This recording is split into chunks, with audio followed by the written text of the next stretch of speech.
చేరవచ్చిన ప్రతి ఒక్కరికి వందనాలు తెలియజేస్తున్నానండి. అందరికీ వందనాలు. అందరూ సీరియస్గా ఉన్నారు. బహుశా మీ ఇంట్లో ఏం జరిగిందో నాకైతే తెలియదు. దయచేసి మరలా ఒకసారి నవ్వుతూ అందరూ వందనాలు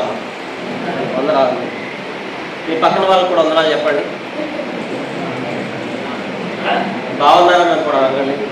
మొబైల్ మీకు నచ్చడం కూర్చుంటే వాళ్ళతో మాట్లాడాల్సి వస్తుంది.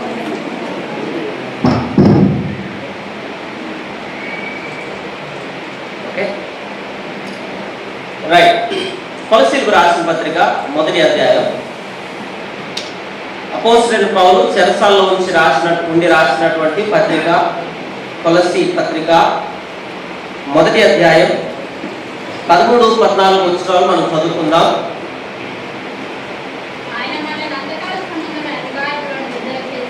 అక్క నేను చదువుతాను, మీరందరూ జాగ్రత్తగా వినండి. తర్వాత నేను మిమ్మల్ని ప్రశ్నలు అడుగుతాను. ఓకే, జాగ్రత్తగా వినండి. అందరికి వినిపించేటట్లు మైక్లో నేను గట్టిగా చదువుతాను. ఆయన మనలను అంధకార సంబంధమైన అధికారంలో నుండి విడుదల చేసి తాను ప్రేమించిన తన కుమారుని యొక్క రాజ్య నివాసులుగా చేసెను. ఆ కుమారుని యందు మనకు విమోచనము అనగా పాపక్షమాపణ కలుగుచున్నది. చిన్న ప్రార్థన చేసుకుందాం. మమ్మల్ని మిక్కిలిగా ప్రేమిస్తున్న మా ప్రియ పరలోక తండ్రి యేసయ్య, మీకు వందనాలు, స్తోత్రాలు, కృతజ్ఞతలు తెలియజేస్తూ ఉన్నాం. సాయంకాల సమయంలో మీ వాక్యాన్ని పట్టుకుని సన్నిధిలోకి వచ్చి కొద్ది మాటలు మేము ధ్యానం చేయబోతుండగా మీరు మాతో మాట్లాడండి, మమ్మల్ని దర్శించండి. మా హృదయాలకు, మా జీవితాలకు, మా కుటుంబానికి, మా సంఘానికి కావాల్సినటువంటి మాటలు మీరు మాతో మాట్లాడి మమ్మల్ని బలపరిచి మీ నామాన్ని హెచ్చించుకోమంటూ వాక్యాన్ని మీ చేతులకు అప్పచెప్తూ మాట్లాడున్నది నేను కాదు తండ్రి, కేవలం మీరు మాత్రమే మీ వాక్యం చేత మాట్లాడి మీ కార్యం మీద జరిగించుకోమంటూ ప్రార్థన చేస్తూ వాక్యాన్ని సమయాన్ని మీ చేతులకు అప్పచెప్తూ యేసుక్రీస్తు నామములో ప్రార్థన చేస్తున్నాం తండ్రి, ఆమేన్. రైట్. ఈరోజు మీతో చాలా స్పష్టంగా క్షుణ్ణంగా 3 విషయాలు పంచుకోవడానికి ఇష్టపడుతూ ఉన్నాను. నా యొక్క టాపిక్ ఏంటంటే ఈరోజు కలువరి సిలువలో యేసుక్రీస్తు చూపించిన ప్రేమ. నా టాపిక్ ఏంటంటే కలువరి సిలువలో యేసుక్రీస్తు చూపించిన ప్రేమ. ఇది నా టాపిక్. నా మెయిన్ ఐడియా కూడా ఉంది. నా మెయిన్ ఐడియా ఏంటంటే యేసుక్రీస్తు ద్వారా మనం పొందుకున్నటువంటి ఆశీర్వాదాలు. నా మెయిన్ ఐడియా ఏంటంటే యేసుక్రీస్తు ద్వారా మనం పొందుకున్నటువంటి ఆశీర్వాదాలు. రైట్. ప్రియమైన దేవుని సంగమం, 3 ఆశీర్వాదాల గురించి నేను ఈరోజు రాత్రి మీతో మాట్లాడబోతున్నాను. మొదటి ఆశీర్వాదం విడుదల. ఇప్పుడు మీరు నాకు సమాధానం చెప్పండి, వాక్యాన్ని చూసి ఎక్కడ నుంచి మనకు విడుదల అనుగ్రహించబడింది? మీ సొంత ఆన్సర్లు వద్దు, బైబిల్లో ఏం రాస్తుందో అది చెప్పండి.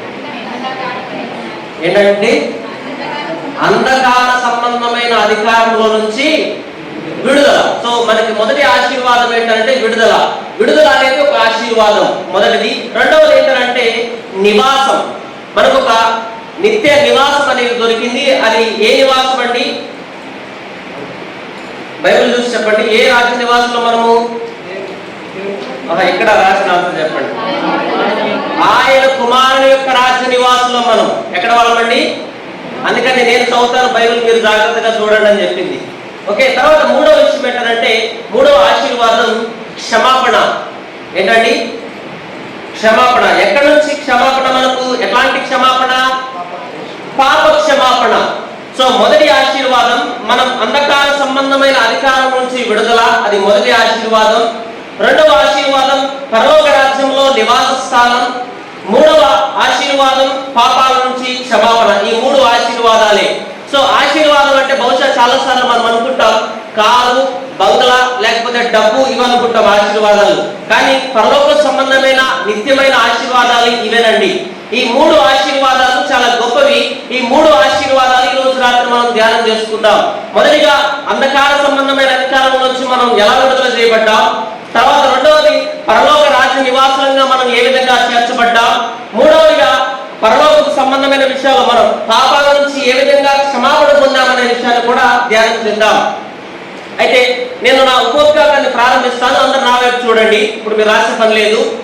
ఆదియందు దేవుడు ఆకాశాన్ని భూమిని సృజించి తర్వాత మనుషులను తయారు చేసి తన స్వరూపంలో తన స్వారూప్యంలో దేవుడు మనిషిని తయారు చేసి తన పోలిక చొప్పున తన రూపంలో మనిషిని తయారు చేసి మనిషితో సహవాసం కలిగి ఉండడానికి ఆయన ఇష్టపడ్డాడు.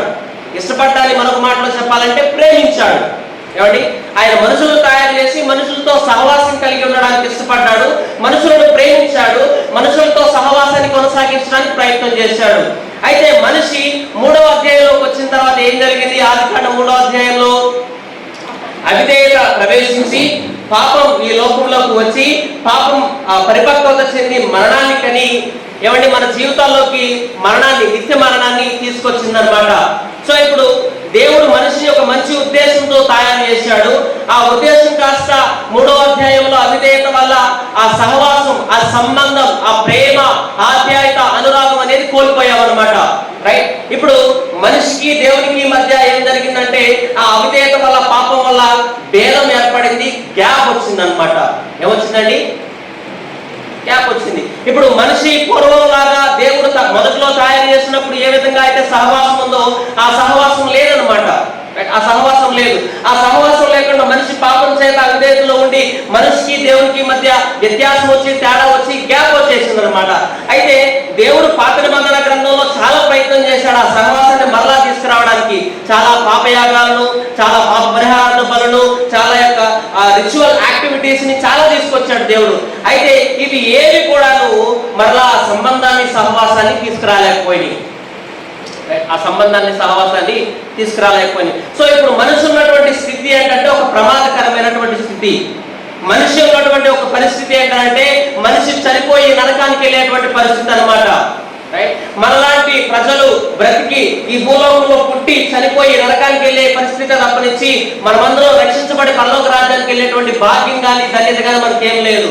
అయితే సరి అయినటువంటి సమయంలో 2023 సంవత్సరాల క్రితము ఆయన మనల్ని ప్రేమించి ఈ భూలోకంలో ఉన్నటువంటి మనుషులతో సహవాసాన్ని మరలా చేకూర్చుకోవడానికి ఆయన గొప్ప ప్రేమ కార్యాన్ని చేశాడు.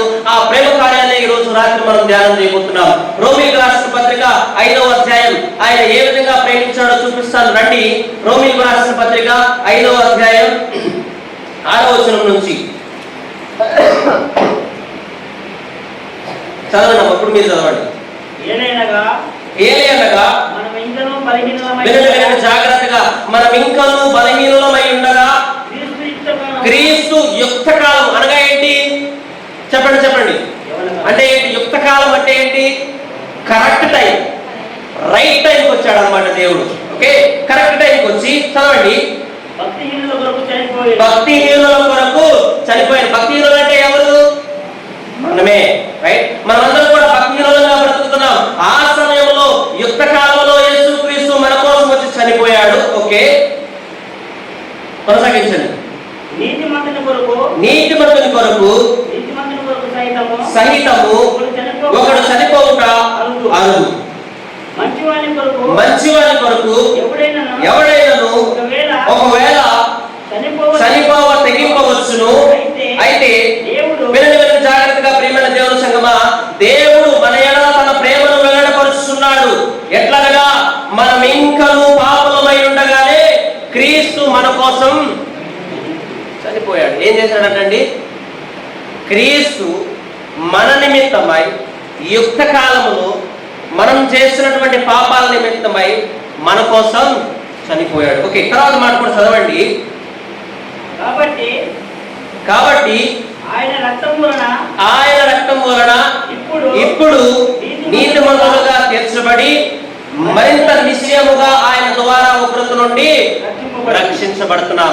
సో ఇప్పుడు రక్షణ గొప్ప కార్యం ఏం జరిగిందంటే యేసుక్రీస్తు సరైనటువంటి సమయంలో ఆ గ్యాప్ ని పూడ్చడానికి, ఆ సహవాసాన్ని మరలా తీసుకురావడానికి, ఆ ప్రేమను మరలా తీసుకురావడానికి యేసుక్రీస్తు తానే స్వయంగా ఈ లోకానికి వచ్చి ఆయనే మన కోసం చనిపోయి, ఆయనే మన కోసం మరణించి, ఆయనే సమాధిలో ఉండబడి, ఆయనే 3వ రోజున తిరిగి లేచి ఆయన తను కనబరుచుకుని ఆయన గొప్ప ప్రేమను చాటి చెప్పాడనమాట. ఆయన ప్రేమను మన ఎడల వెల్లడిపరిచాడు. అయితే ఆ గ్యాప్ ని యేసుక్రీస్తు పూరించాడు.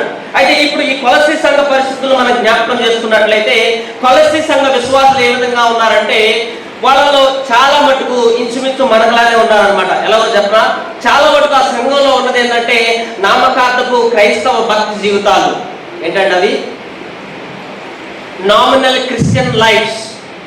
అంటే నా యొక్క ఉద్దేశం ఏంటంటే వాళ్ళ భక్తి జీవితాలు కేవలం నామకార్థంగా మాత్రమే ఉన్నాయి. అంటే ఏంటి, ఒక ఆచారంగాను ఒక సాంప్రదాయంగాను వచ్చి కూర్చుని వాక్యం విని వెళ్ళిపోయేవారుగా కానీ ఉన్నారే కానీ వాళ్ళ జీవితంలో వాక్యం యొక్క తీవ్రత కానీ, వాక్యం గురించినటువంటి భయం కానీ, దేవుని గురించినటువంటి ఒక భయం కానీ, వాక్యానికి సంబంధించినటువంటి అలవాట్లు కానీ, ఆచారాలు కానీ, పద్ధతులు కానీ, సాంప్రదాయాలు కానీ సరిగ్గా పాటించకుండా వాళ్ళు ఇష్టం వచ్చినట్టు బ్రతుకుతున్నారు అనమాట. వాళ్ళు దేవుని కన్నా, యేసుక్రీస్తు కన్నా, వాక్యం కన్నా లోకానికి ఎక్కువ భయపడుతున్నారు. ఈ మాట నేను చెప్పట్లేదు, వాక్యమే చెప్తుంది. 2వ అధ్యాయం 16వ వచనాన్ని చదవండి. కొలస్సీ సంఘ రాసిన పత్రిక 2వ అధ్యాయం 16వ వచనం. కాబట్టి అన్నపానముల విషయంలోనైనను, పండుగ, అమావాస్య, విశ్రాంతి దినములు వాటి విషయంలోనైనను మీకు తీర్పు తీర్చిన ఎవరికి అవకాశం ఇయ్యకుడి. సో వీళ్ళ యొక్క భయం ఏంటంటే, అమావాస్య వస్తుంది, అమ్మో ఈరోజు బయటికి వెళ్ళకూడదు అంటే వాళ్ళు దేనికి భయపడుతున్నారు? దేవుడికి భయపడుతున్నారా, చీకటికి భయపడుతున్నారా? చాలా మంది నాకు ఆశ్చర్యం అనిపించే విషయాలు ఏంటో తెలుసా? బైబిల్ చాలా స్పష్టంగా చెప్తుంది, విధవరాలను గౌరవించండి అని చెప్పేసి అంటది. మనం కూడా ఇక్కడ తలకాలు బాగానే ఉంటాం, కానీ కొంతమంది నేను చూశాను వ్యక్తిగతంగా, వాళ్ళు ఏదైనా ఒక మంచి పని నిమిత్తం బయటికి వెళ్ళినప్పుడు విధవరాలు ఎదురొచ్చింది అనుకోండి, అరే ఛా శుభవా అంటూ నేను ఈ పనికి వెళ్తుంటే ఏం ఎదురొచ్చింది ఏంటి కొంతమంది అనుకుంటా ఉంటారు. ఏమంటే అంటే మన ఆచార సాంప్రదాయ భక్తి జీవితాల్లో మనం దేవుని కన్నా, దేవుని వాక్యం కన్నా మనం భయపడేది దేనికంటే ఈ లోకానికి. వీళ్ళు కూడా అట్లనే ఉన్నారు, ఈ లోకానికి భయపడతారు, లోకపరమైన ఆచారాలకు భయపడుతున్నారు, లోకపరమైన సాంప్రదాయాలకు భయపడుతున్నారు. అందుకని అపోస్తలుడైన పౌలు చాలా బలంగా, చాలా దృఢంగా, చాలా గట్టిగా వీళ్ళకి 1వ అధ్యాయంలో యేసుక్రీస్తు యొక్క గొప్పతనాన్ని గురించి చెప్తూ, ఆయన గొప్పతనం ఆయన గురించి వివరించి, ఆయన చేసిన గొప్ప పనులను వివరిస్తున్నాడు అనమాట 1వ అధ్యాయంలో. ఆ గొప్ప పనుల్లో కొన్ని విషయాలు మనం చూద్దాము. యేసుక్రీస్తు గొప్పతనాన్ని గురించి కొద్దిగా రుచి చూద్దాము. 15వ వచనం 16వ వచనం చదవండి. యేసుక్రీస్తు గొప్పతనం.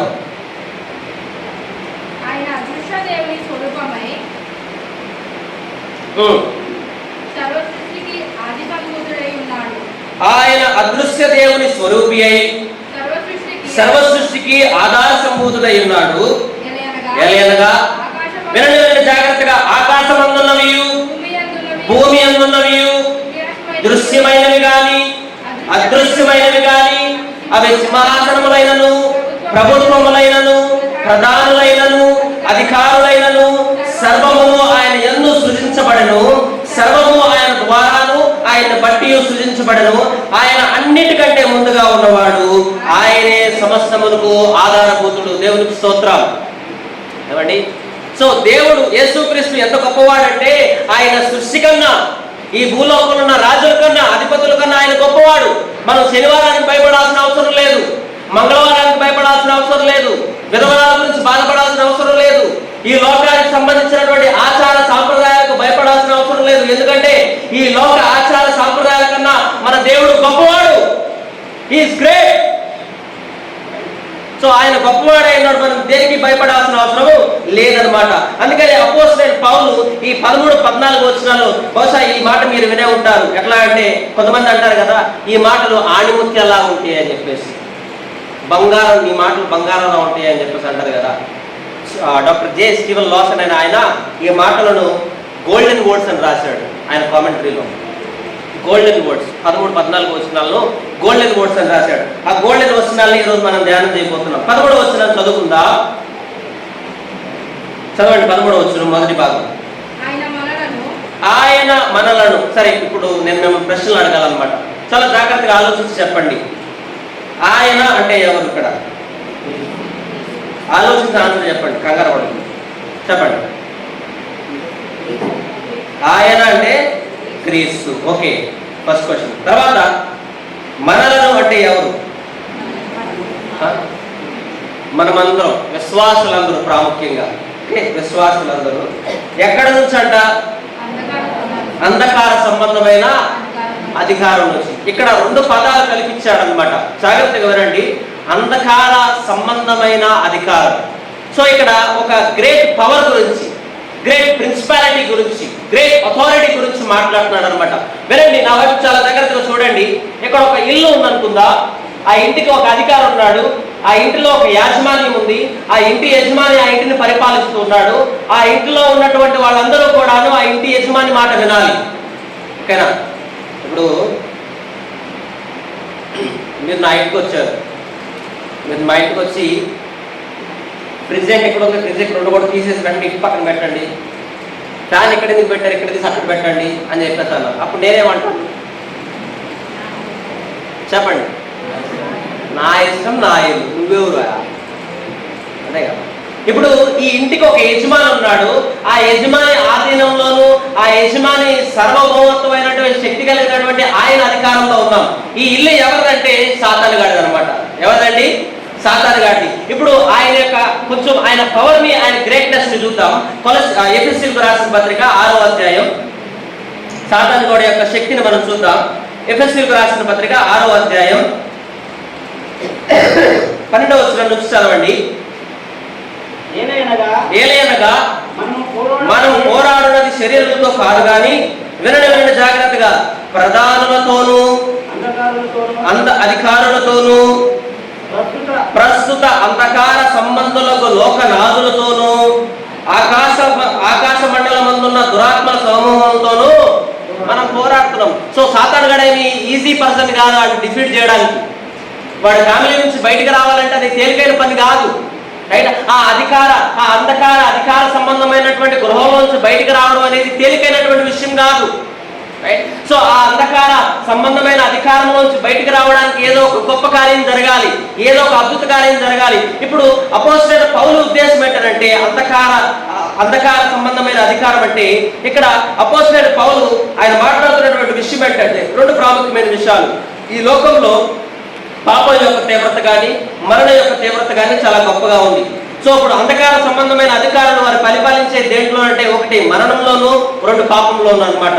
సో మనుషులందరినీ కూడా పాపంలో పడవేయడం, మనుషులందరినీ కూడా మరణింపజేయడం అనేది వారి యొక్క ముఖ్య ఉద్దేశం, సాతాను గాడి యొక్క ముఖ్య ఉద్దేశం. అయితే ఆ యొక్క అంధకార సంబంధమైన అధికారంలో నుంచి, ఆ చీకటిలో నుంచి వెలుగులోకి నడిపించింది.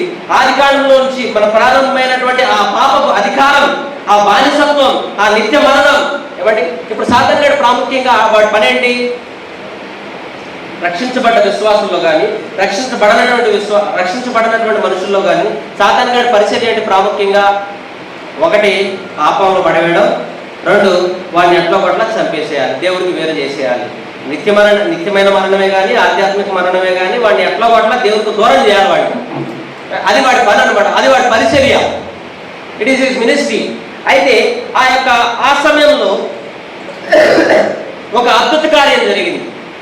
ఆ పాపము అనే బానిసత్వంలో, పాపం అనే అధికారంలో, ఆ నిత్య మరణం అనేటువంటి అధికారంలో, ఆ గృహంలో మనం ఉన్నటువంటి సమయంలో 33.5 సంవత్సరాల క్రితం యుద్ధ కాలంలో యేసుక్రీస్తు మన కోసం ఈ భూలోకానికి వచ్చి ఒక పరిపూర్ణమైనటువంటి ధర్మశాస్త్రాన్ని పాటించినటువంటి ఒక యాజకుడు గాను, ఒక రాజు గాను, ఒక ప్రవక్త గాను ఆయన ఈ భూలోకంలో 33.5 సంవత్సరాలు జీవించి ఆయన తూచా తప్పకుండా ధర్మశాస్త్రాన్ని పాటించి ఆయన మనం చేయాల్సినటువంటి పాపానికి సంబంధించినటువంటి బలియాగాన్ని ఆయనే కలువరి శిలువలో ఆయన మన కోసం చనిపోయి మరణించి. కొంచెం మనం మాట్లాడుకుందాం ఆయన మరణాన్ని గురించి. మీరు ఇంటికి వెళ్ళిన తర్వాత చదవండి. మత్తయి సువార్త 27వ అధ్యాయం కానివ్వండి, తర్వాత మార్కు సువార్త 15వ అధ్యాయం కానివ్వండి, లూకా సువార్త 23వ అధ్యాయం కానివ్వండి, యోహాను సువార్త 17, 18, 19 వచనాలు 19 అధ్యాయాలు కానివ్వండి. ఆ అధ్యాయంలో మనం చూసినప్పుడు యేసుక్రీస్తు ఏ విధంగా శ్రమపరచబడ్డాడు, క్రూసిఫిక్షన్ ఆఫ్ క్రైస్ట్ అనేది చాలా క్లియర్ గా రచయితలు మన కోసం పిక్చర్ చేసి ఉంచారు. ఏమండి, ఆయన్ని ఒక రాజుగారిని రోడ్డు మీద చెప్పులు లేకుండా ఒక 150 కేజీల బరువు ఉన్నటువంటి సిలువను మోయించారు. ఎటువంటి నేరం లేదు, ఎటువంటి దోషం లేదు, ఎటువంటి పాపం లేదు ఆయన దగ్గర. అయినా సరే మాకు బరబ్బయే కావాలి, యేసుక్రీస్తు వద్దని చెప్పేసి తప్పుడు నేరారోపణ చేసి ఆయన్ని సిలువకు తీసుకెళ్లి ఏమంటే సిలువలో వేలాడదీస్తూ ఆయన వీపుని నాగటి చాలవాలే ఉండి ఆయన వీపు మీద 1 తక్కువ 40 దెబ్బలు కొట్టి ఆయన ఒంగోబెట్టి గుద్ది ఆయన ముఖం మీద ఉమ్మి వేసి ఆయన్ని అవమానపరిచి ఆయన నగ్నంగా కలువరి శిలువలో వేలాడదీస్తూ మెట్ట మధ్యాహ్నం ఎండలో ఆయన కలువరి శిలువలో బట్టలు లేకుండా వేలాడదీస్తూ, ఆయన నెత్తికి ముళ్ళ కిరీటం పెట్టి, ఆయన 2 చేతులకి 2 మేకులు కొట్టి, ఆయన 2 కాళ్ళు కలిపి 1 మేకును కొట్టి శిలువలో వేలాడదీస్తూ ఆయన శరీరంలో ఉన్న ఆఖరి రక్తపు బొట్టు వరకు మన కోసం చిందించాడు. ఇంత గొప్పగా ఎవరు ప్రేమిస్తారండి? నాకు తెలిసి మీ అమ్మ నాన్న కూడా ఇది ప్రేమించుంటారు. మీరు కట్టుకున్న సొంత భర్త భార్య కూడా ఇది ప్రేమించుంటారు. ఆయన చేసిన యాగం, ఆయన ప్రేమ అంత గొప్పగా ఎవరు ప్రేమించారండి మనల్ని? మన పాపాల నుంచి విడిపించడానికి, మన పాపాల నుంచి మనల్ని బయటికి తీసుకురావడానికి, మనకు పాప క్షమాపణ అనుగ్రహించడానికి, మనల్ని విడిపించి నిత్యరాజ్య వారసులుగా చేయడానికి ఎవరు ప్రేమించారు? ఎవరు ప్రేమించలేదు.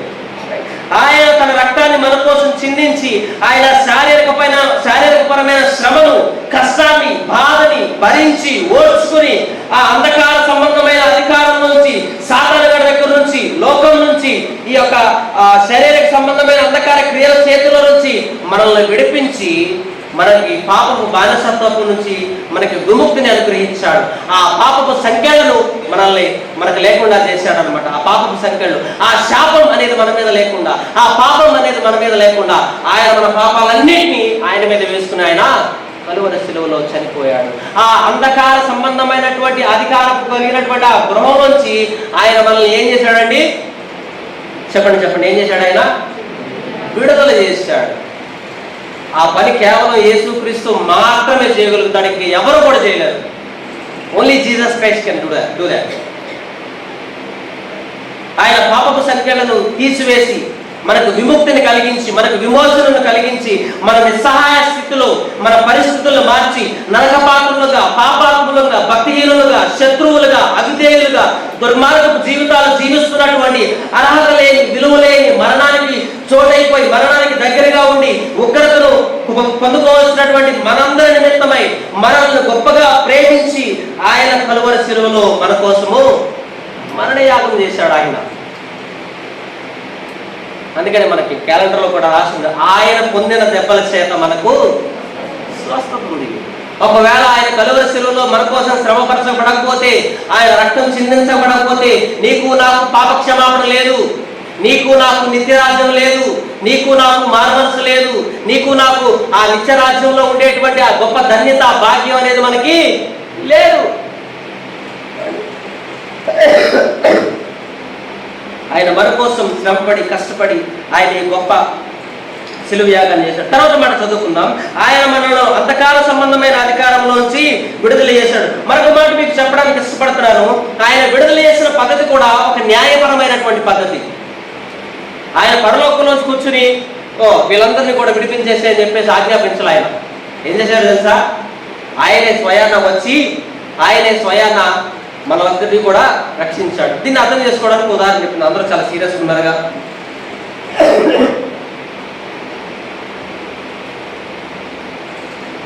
ఒక రాజ్యంలో ఒక రాజుగారు, ఒక మంత్రి గారు ఉన్నారు.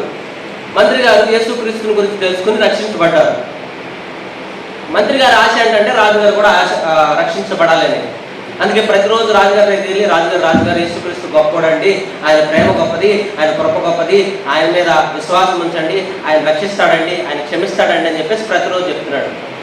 రాజుగారు ఏం పిచ్చాడు రోజు ఇవన్నీ చెప్తున్నాడు నాకు అని చెప్పేసి చిన్న చూపు చూసేవాడు. అయితే ఒకరోజు ఈ చిరాకు కొట్టి విసికెత్తి, సరే ఏం చెప్పాలనుకున్నావు చెప్పు అన్నాడు. అయితే ఆయన అన్నది ఒకటే మాట, యేసుక్రీస్తు మనల్ని చాలా గొప్పగా ప్రేమించాడండి,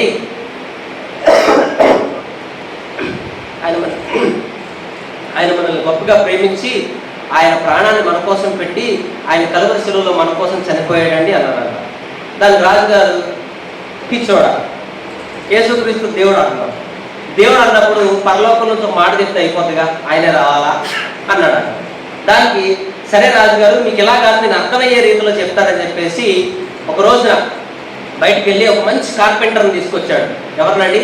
వడ్రంగి వాడిని, మంచి నైపుణ్యత కలిగినటువంటి ఒక వడ్రంగి వాడిని, కార్పెంటర్ని తీసుకొచ్చి సేమ్ యాజ్ ఇట్ ఈజ్ డిట్టోగా వాళ్ళ కొడుకు రూపాన్ని చేయించి ఆ కలర్స్ అన్నీ కూడా వాళ్ళ కొడుకు ఏ విధంగా ఉంటాడో ఆ హెయిర్ స్టైలు, ఆ డ్రెస్సింగ్, ఆ ముఖం మొత్తం అంతా కూడా అదే చేసి ఏం చేశారంటే ఆయన ముఖానికి ఒక గుడ్డ కప్పి ఆయనతో పాటు మంత్రి గారితో పాటు రాజుగారిని ఓడలోకి తీసుకెళ్ళి వాళ్ళు వేరే ప్రాంతానికి వెళ్ళాలి. ఓడలో ఎక్కి కూర్చున్నారనమాట. ప్రయాణం చేస్తూ ఉన్నారు. ప్రయాణం చేస్తుంటే రాజుగారు యేసుక్రీస్తు ప్రేమ గురించి మీకు చూపించాలన్నారు కదా అని చెప్పేసి వెంటనే ఆ పిల్లోడు తీసి నీళ్ళలో పడేశాడు. మంత్రి గారు ఏం చేశాడు, ఆ చెక్క బొమ్మని, ఆ బొమ్మలాంటి పిల్లోడు తీసి నీళ్ళలో పడేశాడు. రాజుగారు నా కొడుకు పడిపోయాడని బయటకు దూకడానికి ప్రయత్నం చేస్తుంటే మంత్రి గారు అన్నారంటే ఆగండి మీరు రాజుగారు కదా, మీరు దూకొద్దు, మేము దూకుతామంటే లేదు అని చెప్పేసి ఆయనే వెంటనే దూకేసి ఆ బొమ్మను తీసుకుని ఈదుకుంటూ బయటకు వచ్చి అని చెప్పేసి ముఖం మీద గుడ్డ తీసి ఉన్నాడా లేడని చెప్పేసి చూసుకుంటాడంట. అప్పుడు మంత్రి గారు వచ్చి, రాజుగారు మీరు రాజుగారు కదా, మీరు ఒక మాట చెప్తే నేనే దూకుతాగా, నేను దూకపోయినా 10 మంది ఉన్నారు రోడ్డు మీద, వాళ్ళే దూకొచ్చి రక్షిస్తారుగా, మీరేం దూకారండి అంటే మీ కొడుకు మీద ఉన్న మీకు ప్రేమ. ఈ పరిస్థితిలో, ఆ స్థితిలో నేను రావాలి, ఆ పరిస్థితిలో నేనే కాపాడగలుగుతాను, నా కొడుకు నేనే రక్షించుకోవాలి, నేనే కాపాడాలి అని చెప్పేసి ఆయన దూకి తన ప్రేమను చూపించాడు. ఈవెన్ యేసుక్రీస్తు కూడా మనల్ని అదే విధంగా ప్రేమించాడండి. ఆయన పరలోకంలోంచి ఒక మాట చెప్పి ఆయన మనల్ని రక్షించలేదు, నిజాయితీగా యథార్థంగా ఆయన మనల్ని రక్షించాడు. సరే, మీకు ప్రశ్న, పాపం పోవాలంటే ఏం జరగాలి? రక్త ప్రోక్షణ జరగాలి. సో ఇప్పుడు రక్త ప్రోక్షణ ఎవరిదై ఉండాలి? పరిశుద్ధమైనది ఉండాలి. ఇప్పుడు పాత నిబంధనలో జరుగుతున్న పద్ధతి ఏంటి? వాళ్ళందరూ కూడా జంతువుల్ని, గొర్రెల్ని, మేకల్ని, ఆవుల్ని వీళ్ళన్నింటినీ కూడా బలిస్తున్నారు.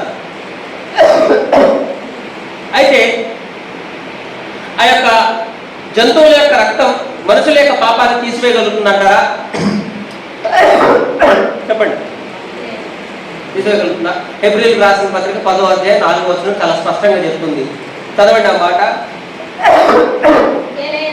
ఏలయనగా ఎడ్ల యొక్కయు మేకల యొక్కయు రక్తము పాపములు తీసివేయుట అసాధ్యం. It is impossible. సో ఇప్పుడు ఆయన రక్తం చిందించిందే పాపం అనేది పోదు. ఇప్పుడు ఆయన పరలోకంలోంచి ఒక మాట చెప్తే ఎవరు చచ్చిపోతారు? ఆయన గురించి ఎవరు చనిపోతారు? ఈ సర్వమానవాళి కోసం, సర్వమానవాళి యొక్క పాపాల నిమిత్తమై ఈ మానవాళి మీద ఉన్నటువంటి శాపం పోవాలంటే ఎవరు చనిపోవాలి? మనుషులను చంపేద్దామా? మనుషుల రక్తం పాపంతో కూడుకుంటుంది. అందుకని రోమిలకు రాసిన పత్రిక 3వ అధ్యాయం 10వ వచనం చెప్పింది ఏమని? చదవండి, ఒకరు చదవండి అమ్మా. నీతిమంతుడు లేడు. మొదటి మాట అది కాదమ్మా. ఇందుని గురించి వ్రాయబడింది ఏమనగా నీతిమంతుడు లేడు, ఒక్కడును లేడు. చదవండి, గ్రహించువాడు ఎవడునూ లేడు, దేవుణ్ణి వెతుకువారు ఎవడునూ కూడా లేరు. వినండి జాగ్రత్తగా, అందరూ త్రోవ తప్పి ఏకముగా పనికిమాలిన వారయ్యారంట. ఏమయ్యారంటండి?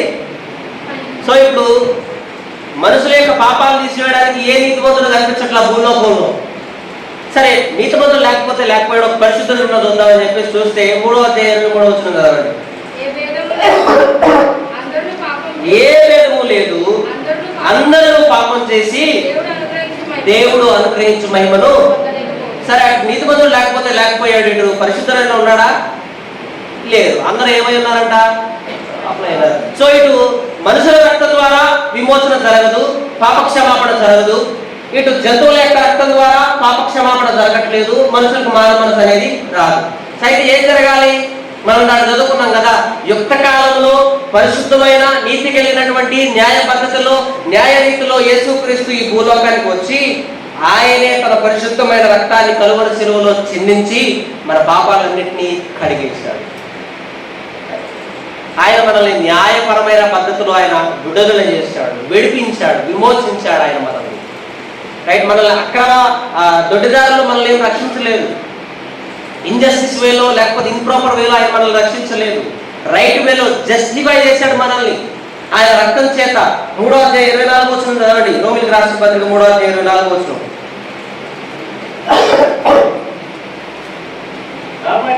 కాబట్టి నమ్మువారు ఆయన కృపచేతనే క్రీస్తు యేసునందరి విమోచనము. వినండి, ఆ విమోచనము ఎంత కాస్ట్లీ అంటే చూడండి, విమోచనము ద్వారా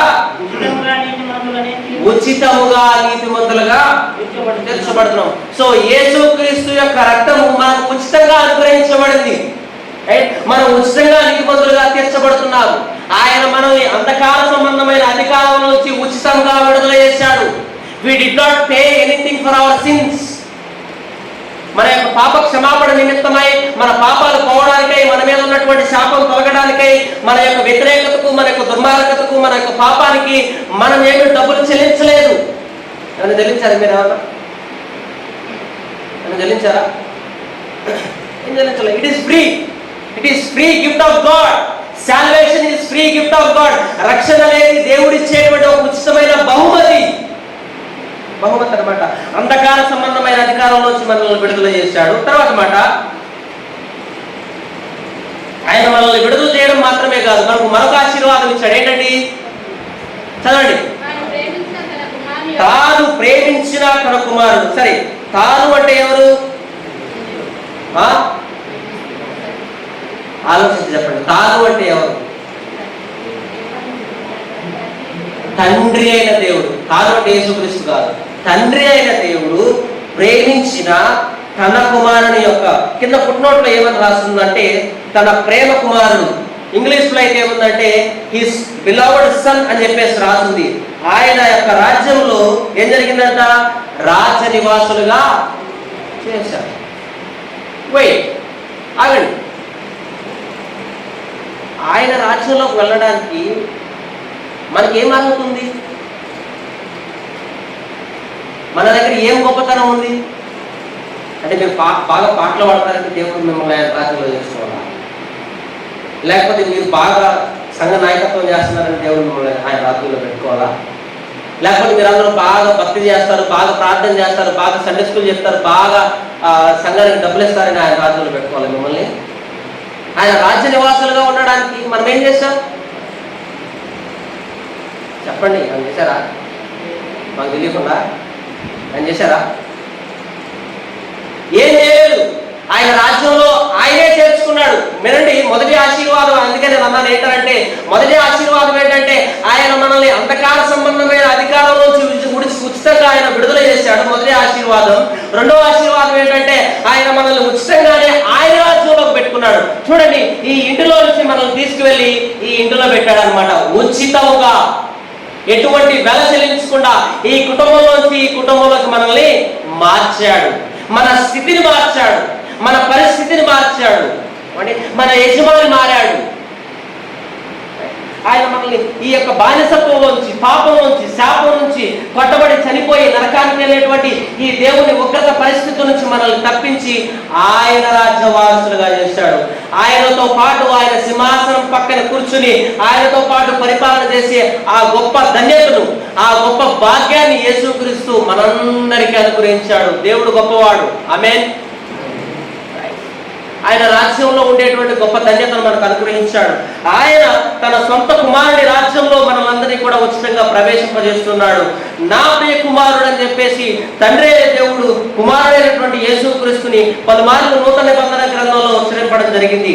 అయితే మనలను మన అంధకార సంబంధమైనటువంటి పరిస్థితుల్లో నుంచి, మన యొక్క స్థితిని, మన యొక్క దీన స్థితిని, మన యొక్క దౌర్భాగ్యపు పరిస్థితిని, నీచమైన, దరిద్రమైన, అసహ్యమైన బ్రతుకుతున్నటువంటి మనల్ని పాపంలో కొట్టుమిట్టాడుతూ, పాపాన్ని ప్రేమిస్తూ, పాపంతో సహవాసం కలిగి ఉండి పాపం చేత ఆకర్షించబడి పాపంలో మునిగి తేలుతున్నటువంటి మనల్ని ఆయన తన కలువరి శిలువలో గొప్ప ప్రేమను చూపించి ఆయన చిందించిన రక్తం చేత మనకు విమోచన అనుగ్రహించి ఆయన తన సొంత రాజ్యంలో నివాస స్థలాన్ని మనకి ఏర్పాటు చేశాడు. ఆయన తన సొంత కృప చేత, ఆయన తన సొంత ప్రేమ చేత మనల్ని రక్షించుకున్నాడు. అందుకని రక్షణ యెహోవా ఇచ్చు బహుమానం. మీరు బలవంతంగా మీ పిల్లలకు బాప్తిసం ఇప్పించవచ్చు, కానీ బలవంతంగా మీరు రక్షించలేరు. బాప్తిసం అనేది మీరు బలవంతంగా ఇప్పించవచ్చేమో, కానీ రక్షణ మీరు బలవంతంగా వాళ్ళకి ఇప్పించలేరు. సో రక్షణ అనేది ఎవరి దగ్గర నుంచి రావాలంటే యేసుక్రీస్తు దేవుడి దగ్గర నుంచి రావాలి.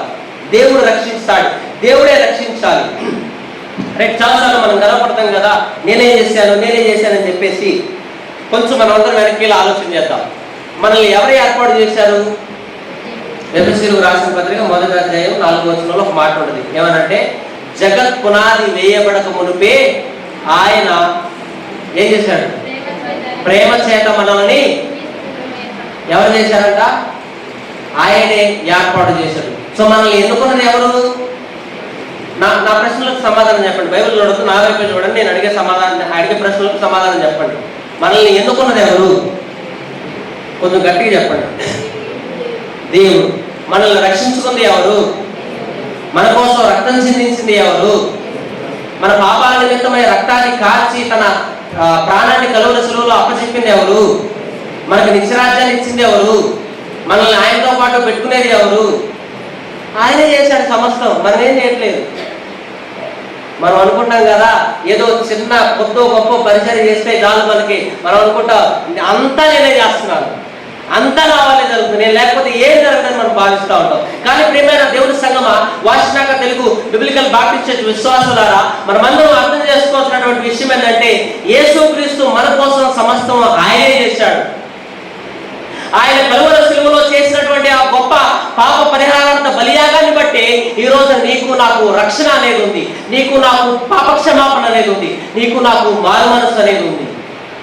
ఆయన ఆ రోజున పని చేయకపోయినట్లయితే, ఆయన ఆ రోజున రాకపోయినట్లయితే, ఆ రోజున కలువరి శిలువలో వేలాడకపోయినట్లయితే ఈ రోజున మనకి ఏమీ లేదు. మనందరం కూడా దౌర్భాగ్యంలాగా పుట్టి పెరిగి చనిపోయి నిత్య నరకానికి దేవుని ఉగ్రతకు పాత్రలు అవ్వాల్సిన వారమే. మనలో ఎటువంటి మంచి లేదు, మనలో ఎటువంటి అర్హత లేదు, మనలో ఎటువంటి భాగ్యము, ధన్యత, గొప్పతనం అనేది ఏ మాత్రము లేదు. There is zero in our life. So ఆయనే తన రాజ్యంలో నివాసులుగా చేర్చుకున్నాడు, ఆ గొప్ప పరలోక రాజ్యంలో. తర్వాత మాట చదవండి.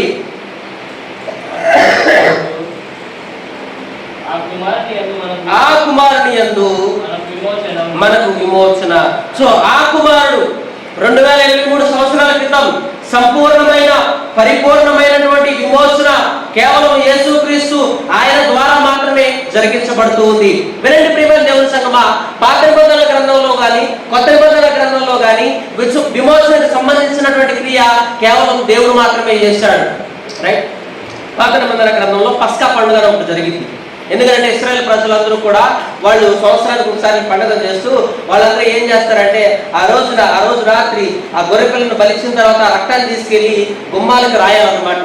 ఎప్పుడైతే దేవదూత ఆ కుటుంబంలో ఉన్న మొదటి వాడిని చంపడానికి ఆ గుమ్మాల గుండా వెళ్ళిద్దో, ఆ గుమ్మానికి ఒకవేళ ఆ రక్తం రాసి ఉండకపోతే ఆ కుటుంబంలో ఉన్న మొదటి మనిషి చనిపోతాడు. కానీ ఇప్పుడు మనకి ఆ భయం లేకుండా, ఏమండి, ఆ పాపానికి సంబంధించినటువంటి ఆ భయం లేకుండా, ఆ పాపానికి సంబంధించినటువంటి సంపూర్ణ పరిపూర్ణమైనటువంటి పాప పరిహారాంత బలియాగాన్ని యేసుక్రీస్తు మన కోసం కలువరి శిలువలో ఆయన చేశాడు. అందుకని ఆయన సంపూర్ణంగా పరిపూర్ణంగా మన కోసం ధర్మశాస్త్రాన్ని పాటించి ఆయన కలువరి శిలువలో తన రక్తాన్ని చిందించి మనకు సంబంధించినటువంటి విమోచన కార్యాన్ని ఆయనే పరిపూర్ణంగా శిలువలో నెరవేర్చేశాడు. మన రక్షణకు సంబంధించిన క్రియలన్నీ కూడా ఆయన చేసేశాడు. సో ఇప్పుడు నమ్మాల్సిన బాధ్యత ఎవరి మీద ఉంది? మన మీద. రక్షించబడ్డానికి మన రక్షణకు సంబంధించిన పనులన్నింటినీ కూడా ఆయన చేశాడు. సో ఇప్పుడు మన బాధ్యత ఏంటంటే నమ్మటం, విశ్వాసం ఉంచి ప్రభువా నేను పాపిని అని మన పాపాలు మనం ఒప్పుకుంటే బేషుగ్గా మనం రక్షించబడతాం. రోమీయులకు రాసిన పత్రిక 9వ అధ్యాయం 10వ వచనంలో మాట రాసి ఉంటుంది, మీరు మీ హృదయమందు విశ్వసించి మీ నోటితో మీరు పాపం ఒప్పుకొని మీరు రక్షించబడతారని అక్కడ రాసి 10వ అధ్యాయం 9వ వచనం. Sorry, right. రక్షించబడతామని చెప్పేసి రాసి మన విశ్వాసం ఉంచడం చేత ఆయన మనల్ని విమోచించాడు. రైట్. ఆయన మనకు విడుదల దయచేశాడు. తర్వాత మాట, ఇంకొక మాట మనం చదివినట్లయితే, అనగా పాప క్షమాపణ కలుగుతున్నది. ఆయన మన పాపములు కలువరి శిలువ ద్వారా మన పాపాలకు క్షమాపణ అనేది లభించింది. మీరందరూ చూడండి నా మాట జాగ్రత్తగా. మనం ఆడిన అబద్ధాలన్నిటికీ, మనం చేసిన మోసాలన్నిటికీ, మనం చేసిన అన్యాయపు అక్రపు సంబంధమైనటువంటి పనులు ఏవైతే ఉన్నాయో, దేవునికి విరుద్ధంగా దేవునికి వ్యతిరేకంగా చేసిన పనులు ఏవైతే ఉన్నాయో వాటన్నిటినీ యేసుక్రీస్తు కలువరి శిలువలో క్షమించాడు. దేవునికి స్తోత్రం. ఆయన కలువరి శిలువలో మన పాపాలన్నింటినీ క్షమించాడు. ఆయన చిందించిన రక్తం చేత మనకు క్షమాపణ అనేది అనుగ్రహించబడింది. అందుకనే క్షమాపణ అనేది సువార్తకు హృదయం వంటిది. సువార్తలో ప్రాముఖ్యమైనటువంటి విషయం ఏంటంటే యేసుక్రీస్తు మనల్ని ప్రేమించి మనల్ని క్షమించడం అన్నమాట. ఆయన మనల్ని గొప్పగా ప్రేమించాడు. సంగమా, ఈ రోజున ఈ సంఘంలో ఇక్కడ కూర్చున్నటువంటి మనలో ఎంతమంది నిజంగా రక్షించబడ్డారో తెలియదు. బాప్తిసానికి ప్రిపేర్ అవుతున్న 7 మీలో ఎంతమంది నిజంగా మారు మనసు రక్షణ పొంది పాప క్షమాపణ కలిగి ఉన్నారో మాకు తెలియదు. మీరు రేపొద్దున బాప్తిసం తీసుకున్న తర్వాత మీ విశ్వాస జీవితం ఏ విధంగా ఉంటుందో మాకు తెలియదు. రైట్? సంఘంలో ఇంకా ఎవరైతే యేసుక్రీస్తు గొప్పతనాన్ని అర్థం చేసుకోకుండా, యేసుక్రీస్తు ప్రేమను తెలుసుకోకుండా మీరు ఈ లోకపరమైనటువంటి పాపపు విషయాల్లో పాలిపంపులు పొందొచ్చు. దేవుని వాక్యానికి విరుద్ధంగా, దేవునికి విరుద్ధంగా ఎంతమంది బ్రతుకుతున్నారో తెలియదు. మన దేవుడు గొప్పగా ప్రేమించాడు. ఆ ప్రేమను దుర్వినియోగం చేయొద్దు. ఆ ప్రేమను తప్పుగా ఉపయోగించుకోవద్దు. ఆయన మనకు క్షమాపణ కలువరి శిలువలో అనుగ్రహించి ఆ గొప్ప ఆశీర్వాదాన్ని మనకు అనుగ్రహించాడు.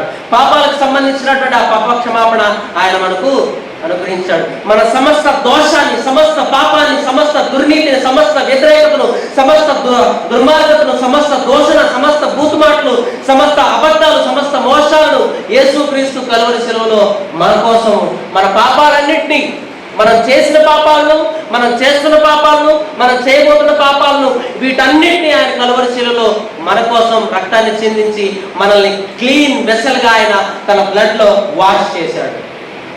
ఆయన రక్తంలో మనం శుభ్రంగా కడిగాడు. మనం అందుకని మనం ఈ కుటుంబానికి సంబంధించిన వారం కాదు, మనం ఈ కుటుంబానికి సంబంధించిన వారు. మన ఐడెంటిటీ మారింది. యేసుక్రీస్తు గొప్పగా ప్రేమించాడు. అందుకనే రాశాడు కదా యోహాను సువార్త 3:16 దేవుడు లోకమును ఎంతో ప్రేమించను కాగా తన అద్వితీయ కుమారుని యందు పుట్టిన వారి యందు విశ్వాసముంచు ప్రతివాడు నశింపగా, వినండి, ఆయన మీద విశ్వాసం ఉంచేవాడు నిత్య నరకానికి పంపించబడ్డు నిత్యరాజ్యాన్ని పొందుకుని ఆయనతో పాటు ఉంటాడు. ఇప్పుడు ఈ కలువరి శిలువ శ్రమల ధ్యానంలో మొదటి రోజు మనం ధ్యానం చేస్తున్నటువంటి విషయం ఏంటంటే యేసుక్రీస్తు మనల్ని కలువరి శిలువలో నుంచి ఆయన ప్రేమిస్తున్నాడు. ఏం చేస్తున్నాడు ఆయన? He is loving us. ఆయన ప్రేమిస్తున్నాడు. సంగమా, నేను ముగిస్తున్నాను. ఆయన ఎటువంటి నేరం చేయలేదు, కానీ నేరస్తులుగా మారాడు. ఆయన ఎటువంటి తప్పు చేయలేదు, కానీ ఆయన మీద తప్పును మోపి ఆయన నుంచోబెట్టారు. ఆయన పరిశుద్ధుడు, ఆయన అపరిశుద్ధుడిగా వెలివేశాడు. ఆయన పవిత్రుడు, అపవిత్రుడిగా నిలబెట్టారు. ఆయన నీతిమంతుడు, అనీతిమంతుడుగా లెక్కేశారు. ఆయన న్యాయవంతుడు, కానీ అన్యాయస్తుడుగా ఆయన నిలబెట్టారు. ఆయన మీద అన్యాయకు సంబంధించినటువంటి ఆ నేరాన్ని మోపి ఆయన కలువరి శిలువలో క్రూరంగా, దారుణంగా హింసించి ఆయన ఆఖరి రక్తపు బొట్టు వరకు కూడా కాల్చి ఆయన శిలువలో చంపారు దారుణంగా మన పాపాల నిమిత్తమై. దేనికోసమండి? దాంట్లో మనం అర్థం చేసుకోవాల్సింది ఆయన ప్రేమ. దాంట్లో మనం అర్థం చేసుకోవాల్సింది ఆయన ప్రేమ. ఆయన మనల్ని అంత గొప్పగా ప్రేమించాడు. సంగమా, ఈ వాక్యంలోంచి మనం నేర్చుకున్నటువంటి సత్యాలు ఏంటంటే యేసుక్రీస్తు పాపాల నుంచి మనకు విముక్తిని కలిగించాడు. దేవునికి స్తోత్రం. క్షమించాడా లేదా? ఇంకా నీ పాపాలు క్షమించబడియా లేదా? ఇంకా నువ్వు నీ పాపంలోనే బ్రతుకుతున్నావా? నీకు మార్పు రాదా? పాప క్షమాపణ పొందుకోవా? యేసుక్రీస్తు ప్రేమను అర్థం చేసుకోకుండా యేసుక్రీస్తు ప్రేమను దుర్వినియోగం చేసి ఎంతకాలం తిరుగుతావు? ఎంతకాలం నామకార్థపు భక్తి జీవితాన్ని సాగిస్తావు? ఎంతకాలం వేషధారణ, ఎంతకాలం మోసం, ఎంతకాలం అబద్ధం, ఎంతకాలం నీ ఇష్టానుసారమైనటువంటి జీవితం, ఎంతకాలం? యేసుక్రీస్తు నేను ప్రేమిస్తున్నాడు సహోదరి, సహోదరుడా. రెండవది, ఆయన మనల్ని విడుదల చేసి విమోచించాడు. ఆ పాపపు బానిసత్వం నుంచి మనల్ని విడిపించి విమోచన చేశాడు. తర్వాత మూడవది, ఆయన మనలందరినీ క్షమిస్తున్నాడు. ప్రియమైన దేవుని సంగమా, మీరు భయపడొద్దు, ధైర్యంగా ఉండండి. మనం ఎటువంటి పాపం చేసినా, ఎటువంటి తప్పు చేసినా మనం ఆయన దగ్గరికి వెళ్ళి ప్రభువా నన్ను క్షమించు అని మనం ఎప్పుడైతే ఆయన పాదాలు పట్టుకుని తండ్రి నన్ను క్షమించు అని ఎప్పుడైతే మనం అడుగుతామో అప్పుడు ఆయన క్షమించడానికి సిద్ధంగా ఉన్నాడు. అందుకే యెషయా భక్తుడు అన్నాడు కదా, వినకుండా నేరకు ఆయన చెవులు మందం కాలేదు. ఏమండి? తర్వాత మాట, ఆయన హస్తం రక్షింపకుండా నేరకు ఆయన హస్తము కొరచ కాలేదు. మనం వెళ్ళి ఆయన దగ్గరికి వెళ్ళి అడిగినప్పుడు ఆయన క్షమించడానికి సిద్ధంగా ఉన్నాడు. నీ పాపాన్ని విడిచిపెట్టి, సమరయ స్త్రీ ఏ విధంగా అయితే తన కొండను విడిచిపెట్టి, తన పాపాన్ని విడిచిపెట్టి దేవుని దగ్గరికి పరిగెత్తిందో మనం ఆయన దగ్గరికి పరిగెత్తే అదే విధంగా ఆయన ప్రేమిస్తాడు. ఆయన క్షమిస్తాడు మన పాపాలన్నింటినీ.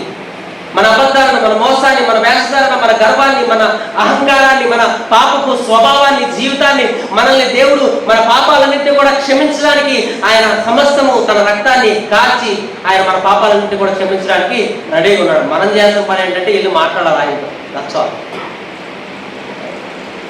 తర్వాత ఆయన మనల్ని గొప్పగా ప్రేమించాడు. ఈ భూలోకంలో ఎవరు ప్రేమించలేనంత గొప్పగా ఆయన ప్రేమించాడు. సో ఈ రాత్రికాల సమయంలో నేను మిమ్మల్ని ఆహ్వానిస్తూ ఉన్నాను. ఒకవేళ మీరు అవిశ్వాసులైతే యేసుక్రీస్తు నిన్ను ప్రేమిస్తున్నాడు. ఆయన దగ్గరికి రా, నీ జీవితాన్ని ఆయనకు సమర్పించు. ఒకవేళ యేసుక్రీస్తు నమ్ముకోకుండా యేసుక్రీస్తు మీద విశ్వాసం ఉంచి నువ్వు పాపంలో జీవిస్తుంటే ఆయన ప్రేమను దుర్వినియోగం చేయదు. రైట్? ఒకవేళ నువ్వు నామకార్థక భక్తి జీవితాన్ని జీవిస్తుంటే జాగ్రత్త సహోదరి, సహోదరుడా. ఒకసారి మనం ఈ పాట పల్లవి శరణాన్ని పాడుకుందాం. ఎందుకో నన్ను ఎంతగా ప్రేమించి దేవా. పోయం దయచేసి హెల్ప్ చేయండి. అందరూ దయచేసి కళ్ళు మూసుకుని దేవుని యొక్క ప్రేమను మనం ధ్యానం చేద్దాం. కలువరి శిలువ వైపు చూడండి. శిలువలో వేలాడుతున్నటువంటి యేసుక్రీస్తును చూడండి. ఆయన రక్తాన్ని చూడండి. మొదటి వచనం, ఆయన మనల్ని గొప్పగా ప్రేమించాడు సహోదరి. ఆయన ప్రేమ గొప్పది. ఆయన క్షమించడానికి సిద్ధంగా ఉన్నాడు.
ఈ భూలోక ప్రేమలన్నీ కూడా అశాశ్వతమైనవి. మీరు శాశ్వతమైన ప్రేమతో మా పాపాల నిమిత్తమై మేము చనిపోయే నరకానికి వెళ్ళాల్సినటువంటి మమ్మల్ని ప్రేమించి అంధకార సంబంధమైన అధికారం నుంచి మమ్మల్ని విడిపించి విడుదల చేసి మీ రాజ్య వారసులుగా మమ్మల్ని చేసుకున్నారని బట్టి మీకు వందనాలండి. మా పాపాల నుంచి మాకు క్షమాపణ కలుగు చేయడానికి, మమ్మల్ని విడిపించడానికి, మమ్మల్ని విమోచించడానికి మీరు చేసిన గొప్ప యాగాన్ని బట్టి మీకు వందనాలండి. మా కోసం మీ ప్రేమను చూపించినందుకు వందనాలండి. ఏ విలువ, ఏ యోగ్యత, ఏ అర్హత లేదండి నీకు వ్యతిరేకంగా జీవించాం, నీకు విరుద్ధంగా జీవించాం. ఎందుకు మమ్మల్ని ఇంత గొప్పగా ప్రేమించావు దేవా, నీకు వందనాలు, స్తోత్రాలు. అయా ప్రభువా, మా సంఘంలో ఇంకెవరైతే రక్షించబడలేదో వారిని రక్షణ మార్గంలోకి మీరు నడిపించండి తండ్రి. పాప క్షమాపణ ఒప్పుకొని దయచేయండి దేవా. అయా విధేయత కలిగినటువంటి జీవితాలు, వాక్యానికి విధేయత కలిగినటువంటి జీవితాలు మేము జీవించడానికి సహాయం దయచేయండి తండ్రి. ప్రభువా, విశ్వాసులు నీ ప్రేమను గుర్తిరిగి నీకు మరింత దగ్గరగా జీవించడానికి, లోకానికి మరింత దూరంగా జీవించడానికి సహాయం దయచేయండి తండ్రి. మేమందరం కూడా నీ స్వార్థంలోకి, నీ ప్రేమను చూసినటువంటి మేము, నీ పాపక్షమాపణ రక్షణను అనుగ్రహించినటువంటి మేము, పొందుకున్నటువంటి మేము నీ యందు భయము భక్తి కలిగి జీవించడానికి ప్రభు మీరు సహాయం తెచ్చండి. నీకు నమ్మకంగా, నీ నిజాయితీగా, నీ యందు భయము భక్తి కలిగి జీవించడానికి మీరు మాకు సహాయం తెచ్చేవాడు. మా అందరి జీవితాలను మీ చేతులకు ఇచ్చుతానికి అప్పచెప్పు యేసుక్రీస్తు పరిశుద్ధ నామములో ప్రార్థన చేశాడు, వేడుకొని నామ తండ్రి.